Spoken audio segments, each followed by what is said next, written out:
Anita Modestova, right? just check. The right person. The right person, the right place. Hello everyone, I'm at BKC International House Moscow with amazing balloons of Celta IELTS and other interesting things for teachers. And now I'll be talking with Anita Modestova.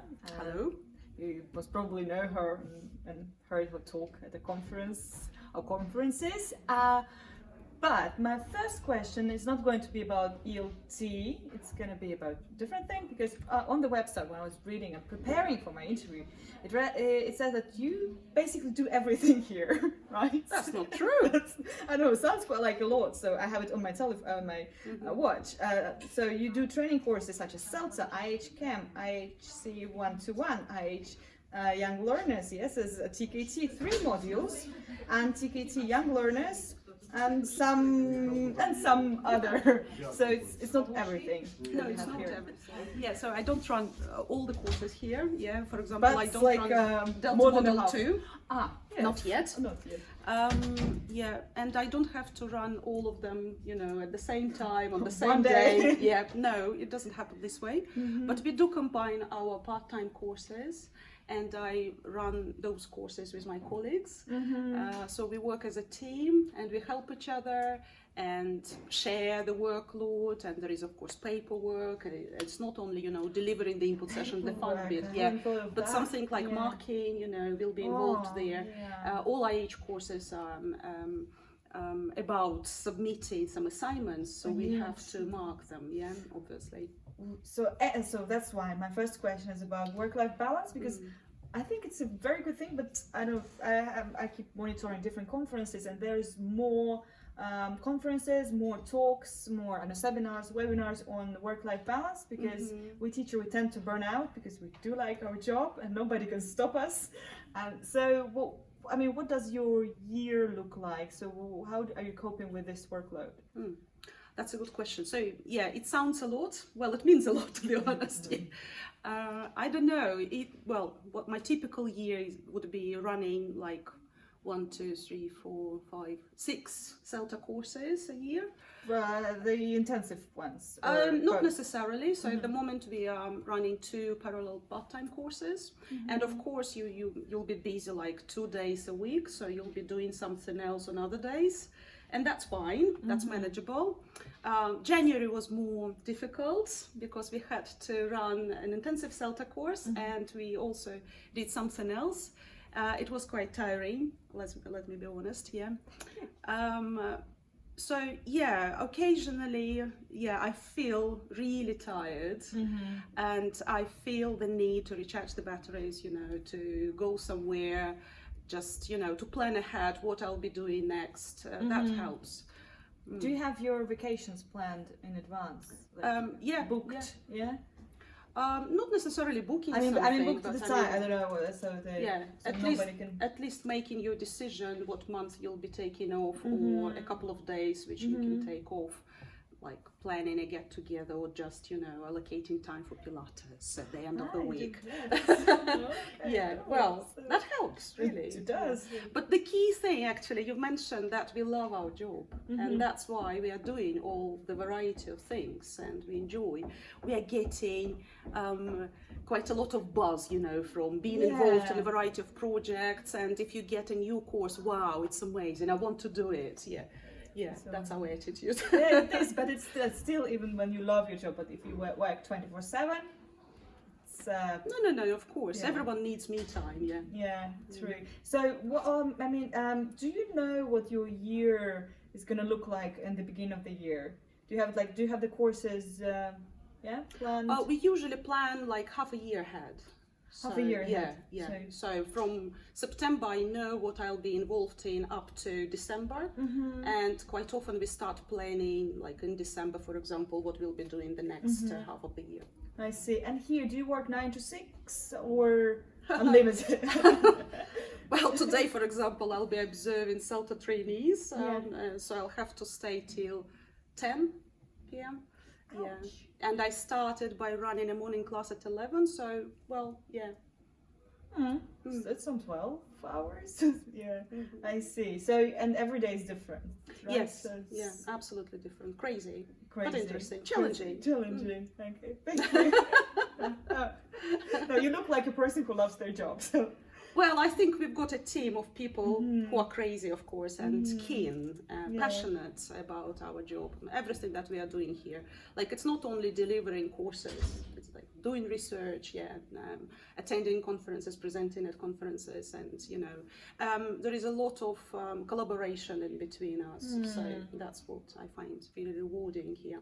Oh, that's an amazing environment. Yeah. Speaking of research and stuff, do you have like work time allocated to research, or do you have to do it in your spare me time?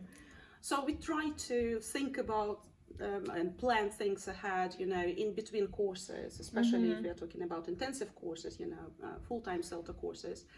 There is a week in between, and if there is that time, probably we'll be doing something, preparing for a future event of some kind. Okay. Thank you. So, I need to think of a new word. Yeah, we need a new filler. I think it's Hudeller's fault. I learned it from him. Well, everyone likes this word. But it's kind of, what other word there is to, Well, it's like when you're planning something mean, I think. Not all the time, but yeah. Well. So, well. Your topic at the conference is going to be about gadgets, right? Using them in classroom. Not necessarily. Not necessarily, okay. But still, I mean, there are different talks. So again, gadgets is the big thing, like work-life balance as well. But I wanted to ask you a tricky one. I hope it's a tricky one. So this idea of using gadgets in the classroom or outside the classroom for learning purposes, but basically in the classroom, is it because gadgets can really bring something that we can't do without them? Or is just more of a need? I mean, anyway, our students will be using them, so we better put it to better use. That's a good question, actually. Yeah, I've been thinking about why we use gadgets. Is it the need to add variety to the classroom activities? Changing the repertoire of our techniques that we are using constantly, because we need to keep motivating our learners and we need to find new tools, new ways of doing that. So that's one of the reasons, I guess. Secondly, you've mentioned that our students are likely to be tech savvy and, they are using gadgets, Usually when they come to the lessons, they've got gadgets on them. And it's just silly not to make use of that, There is even an abbreviation, bring your own gadgets, So it's such a waste of, opportunity if you don't use it. Not necessarily every second of the lesson, of course, but just once maybe, why not? Find your gadget, what you read, recently, which website you used, and so on and so forth, and they can discuss it. I see. If it makes sense. So reasonable, so it's not like 100% gadget in the classroom. And is there a difference between maybe teenagers, adults, very young learners, Anka's left, but in the amount of usage of gadgets in the classroom? Or I don't know, it depends. I guess it's very personal. Your preferences, teachers' preferences, students' preferences, their parents' preferences, again, because we need to consider everything. And school policy, I don't know, maybe technology, availability of the technological advances, like Wi-Fi. If you don't have Wi-Fi, perhaps you won't be using them, right, very often. But there are plenty of factors actually to keep in mind. I don't know, it's just, I think it's just time to start using some of them. Just occasionally, maybe once a week is too often. Once a month maybe. With a group. Just to show them that they can use certain things, in English, and they can still develop as learners, and learn outside the classroom, but also collaborate, of course, in a meaningful way, in a fun way, with each other, whatever the time is. It's the lesson time, or they're doing something. Something else. And in teacher training, do you use gadgets in teacher training? Well, to be honest, I'm involved in running teacher training courses. I'm not teaching any real students at the moment. Yeah, but which means yes, I am. I'm coming to that. So yeah, I have to experiment a little bit, and I try to use a variety of tools, but I don't use many, just some. Again, not for the sake of using them, but because I find it useful, or I don't know, not so time consuming. For example, using a certain tool, like brainstorming tool, for example, that I've used recently was Answer Garden, and it's a time saver, seriously. Instead of creating captions on the whiteboard, yeah, you ask every student find their gadget, type in something, and then you project it immediately. Nice. Yeah, immediate. Perfect. Yeah. I see. I really like this reasonable approach to gadgets, because like once a month, as you said, so it's like not every time, because sometimes when, I don't know, maybe it's just me, when I hear gadget, I have this idea that you should be using them like every day in class. Why would you do that? I don't like my favorite tool, like I do use gadgets usually. Take your phone and show us the picture. So basically, it's for that. I think it's it's personalized. Great. It's great. Really. It's great. I mean, years ago, we had to ask our students to bring some photos in the classroom, and somebody keeps forgetting. And now, we always have the pics. But I like in this. Sometimes there is a person that has a Nokia, like the one there, but it's just very rare nowadays, I think. Yeah. Do you have a favorite app or a tool, not necessarily even for teaching maybe, but like really for your work-life balance or for planning or any, like, is there a tool you'd like to share with the world? I don't know, maybe not a specific tool, but just an idea of technology that I think we can use, and it can really help and facilitate learning management systems of different kinds, and we're using many. Some prefer using Google Classroom, Google Disk, whatever, Google Drive.